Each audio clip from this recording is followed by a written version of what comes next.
Bom, moçadinha, eu vou aqui rapidamente dar um toque interessantíssimo sobre o conceito de resistores ôhmicos, resistores não ôhmicos, primeira lei de Ohm e o conceito de resistência elétrica, certo?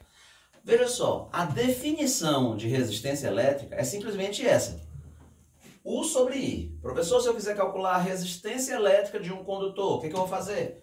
U sobre I. Então aqui eu coloquei dois exemplos de condutores. Eu coloquei aqui dois exemplos de resistores. Um resistor que segue essa tabela, né?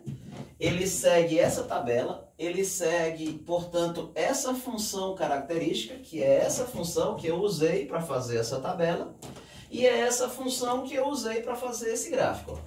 E aqui eu tenho um segundo resistor. Ele segue essa outra função característica, ele segue, portanto, essa outra tabela, que é a tabela dessa mesma função, e eu ainda fiz o gráfico aqui, ó, da tabela da função. E aí eu vou te explicar o que acontece em cada um desses casos. Renato Brito, vamos calcular, né, a resistência desse resistor para cada um dos pontos de operação, no ponto A, no ponto B, no ponto C. Vamos calcular a resistência dele para a gente ver o que acontece. Então, por exemplo, se eu calcular a resistência dele no ponto de operação, né, quando a corrente vale 1 ampere, a DDP vale 3. Vou fazer a conta, ó. Quando eu calculo U sobre I, ó, 3 sobre 1, Renato. 3 sobre 1, ó. Opa, tá dando uma resistência elétrica de 3 ohms. O que eu tô vendo? A resistência elétrica dele vale 3. Quando a corrente vale 1, né? Mas, Renato, vai ser a corrente dele valer 2. Quanto é que daria a resistência elétrica dele? Pera aí, deixa eu fazer aqui. U sobre I, quando a corrente vale 2. Ó, quando eu fizer U sobre I, ó, 6 dividido por 2, ó. 6 dividido por 2. Fala, Renato. Dá o mesmo valor, cara. É a resistência dele, professor, quando o senhor muda a corrente, ó, de 1 para 2, ó. Quando o senhor mudou a corrente, a resistência dele é a mesma. Será que a resistência então, dele não depende da corrente? Parece que não depende, né? Vamos mudar a DDP, professor. A DDP aqui era 6, né? Vamos botar agora o DDP 9, para ver se a mudança da DDP afeta ou não a resistência desse condutor. Vamos lá, professor. U sobre I. Caraca, mano, quando eu calculo U sobre I dá 3 de novo. Renato Brito, que diabo é isso? É um resistor. Esse resistor aqui é um resistor que tem uma resistência constante. Essa resistência não depende da corrente, porque você viu que eu mudo a corrente e o valor da resistência não muda. Eu mudo a DDP e a resistência dele não muda. Então, é um resistor que tem uma resistência constante. Ela não depende nem do U, nem do I, não. Ela tem uma resistência constante. Então, esse condutor que tem resistência constante, a gente vai chamá-lo de resistor ôhmico. Resistor ôhmico é o resistor que tem resistência constante. Ah, tá, né? A resistência dele é constante. Claro, supondo que a temperatura esteja constante, tá bom? Depois a gente vai falar sobre isso. Mas, Renato Brito, e esse resistor aqui do lado de cá? Será que ele não tem resistência constante, não? Querem, vamos ver. Esse aqui é um outro condutor, né? Renato, vamos calcular a resistência dele quando ele estiver nesse ponto de operação, no ponto A, ó. Quando a corrente é 1, a DDP é 6. Calcula a resistência dele nessa situação. Se eu fizer U sobre I, ó. U sobre I, 6 dividido por 1. Pronto, a resistência dele está dando 6, né? Mas, Renato, mas se eu mudar agora a corrente de 1 para 2, quanto é que vai dar a resistência dele agora? Deixa eu fazer agora U sobre I, ó. Agora, 8 sobre 2. Caraca, 8 sobre 2 está dando 4. Fala, professor. A resistência dele mudou. Só porque eu mudei a corrente, ó, a resistência dele muda. Parece que a resistência dele depende da corrente, ó. E depende da tensão também? Depende, ó. Quer ver? Vamos calcular agora a nova resistência dele.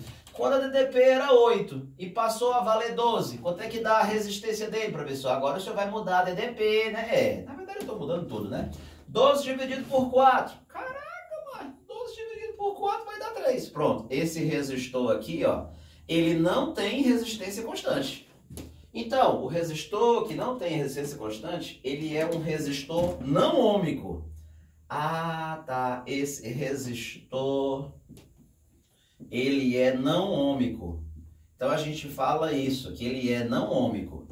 Bom, por quê? Porque ele não tem a resistência constante. Quando eu mudo a corrente ou quando eu mudo a DDP, a resistência dele muda. Então, você entendeu? Resistor ôhmico tem resistência constante, que não depende da corrente nem do U. Eu posso mudar o que eu quiser e a resistência não muda. Resistor não ôhmico, a resistência varia. Se eu mudo a corrente ou eu mudo a DDP, a resistência varia. Até aí tu entendeu, né?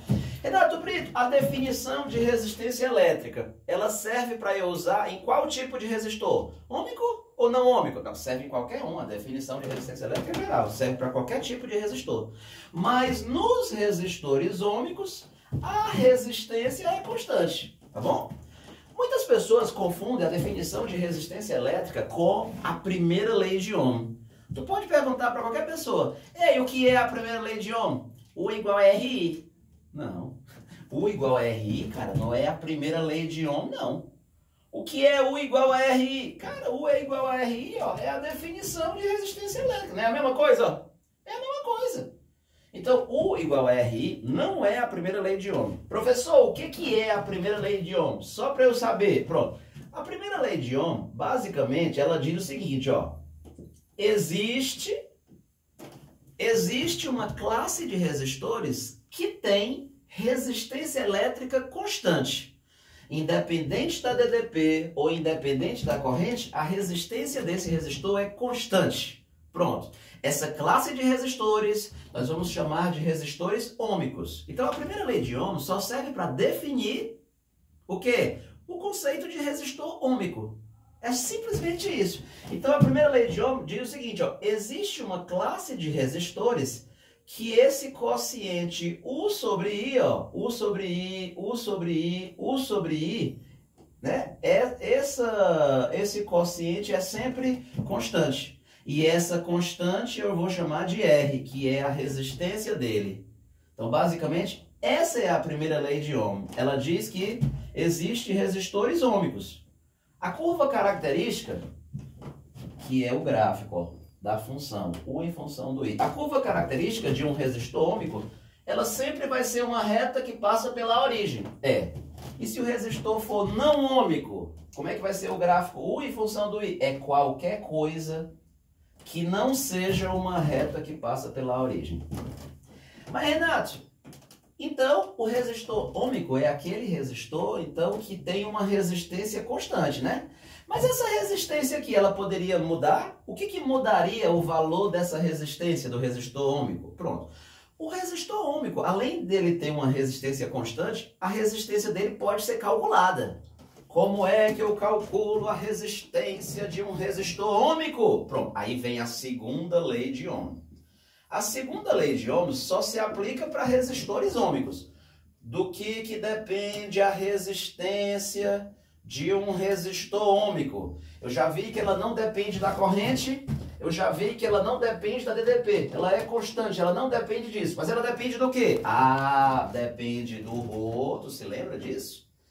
Ah, ela só depende da geometria, né? Que é o comprimento do fio, a área da seção transversal, ou então o quê? Ou a resistividade, que é uma característica do metal do qual o resistor é feito. Então, o resistor ôhmico, somente o resistor ôhmico, né? A resistência dele, ela é constante, ela só muda se você mudar ou o Rho, ou o L, ou o A. Ah, se isso aqui não mudar, a resistência do resistor ôhmico é constante.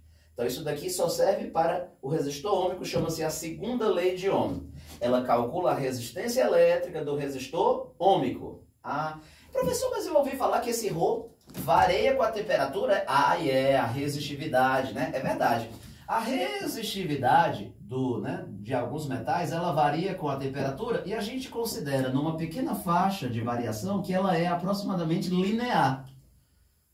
Então, se a resistividade varia com a temperatura, né, ó, O que que isso vai afetar, professor? Parece a fórmula da dilatação, só parece, mas não é não, entendeu? Se eu multiplicar aqui por L sobre A, sim, e eu multiplicar bem aqui assim por L sobre A, isso daqui eu vou chamar de R, isso. Isso daqui eu vou chamar de R0, isso. E isso daqui eu repito. O que é esse alfa aqui mesmo? É o coeficiente térmico da resistividade, ó.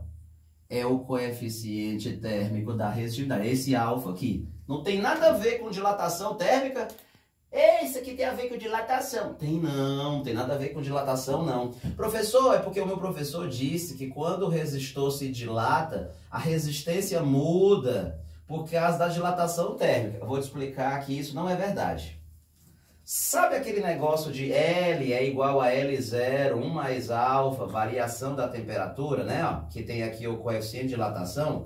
Meu amigo, o coeficiente de dilatação dos metais é da ordem de grandeza de 10 a menos 5.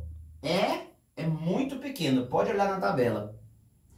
A variação da área também vai ser da mesma ordem de 10 a menos 5 e ela tende a cancelar com... A variação da área tende a cancelar com a variação do L, ó, com a temperatura, né? Esse tende a cancelar com esse. E a variação do ρ, cara, esse alfa aqui, do ρ é da ordem de 10 a menos 3, ó. Tu percebe que 10 a menos 3 é 100 vezes maior do que 10 a menos 5? Caraca, 100 vezes maior? É. Então, o fato de a resistência variar com a temperatura se deve... Por um motivo 100 vezes maior, se deve à variação da resistividade com a temperatura, que é um fenômeno que não tem nada a ver com a dilatação térmica. A dilatação térmica, na verdade, é até desprezível. 10 a menos 5 é muito menor do que 10 a menos 3, 100 vezes menor, entende? Então, lembre-se disso. A resistência dos resistores ômicos, ela varia com a temperatura, principalmente por causa da variação do ρ com a temperatura. Não tem nada a ver com a dilatação térmica, não, porque a dilatação térmica é desprezível. Beleza? Então pronto, eu estava só querendo te explicar isso daqui. Recapitulando, essa é a definição de resistência elétrica. Ela serve para qualquer tipo de resistor. Ela serve para resistor ômico e ela serve para resistor não ômico. O resistor ômico é aquele que segue a primeira lei de Ohm. É aquele para o qual esse quociente, ó, sempre dá o mesmo valor. A resistência dele não depende nem da DDP, nem da corrente. Chama-se resistor ômico. Professor, e como é que eu calculo a resistência de um resistor ômico? Se eu quiser calcular, R é igual a ρ L sobre A. Tá, para resistores ômicos. Então eu vejo que ela depende do ρ, do L e da área. Mas eu ouvi dizer que depende da temperatura. Porque o ρ varia com a temperatura, por isso que a resistência elétrica dele varia com a temperatura. O último detalhe é que no caso dos metais... No caso dos metais, esse alfa é positivo. Significa o quê? Quanto maior a temperatura, maior é a resistência dos metais. No caso dos semicondutores, silício, germânio, tálio, galho, semicondutores, que é usado para fazer chip de computador, esse alfa é negativo. No caso dos semicondutores, silício, germânio, galho, tálio. E aí, no caso dos semicondutores, dos semimetais, quanto mais eu aqueço, a resistência faz diminuir. E aí, no outro vídeo, né? Quem sabe eu vou te explicar por que aqui ela aumenta e por que aqui ela diminui, porque é muita coisa. Então, o mais comum no vestibular é metal, né? No vestibular, o que é mais comum? Metal. Quanto mais quente, maior a resistência elétrica. Beleza? Muito obrigado aí, então. Espero que tenha entendido. Até a próxima.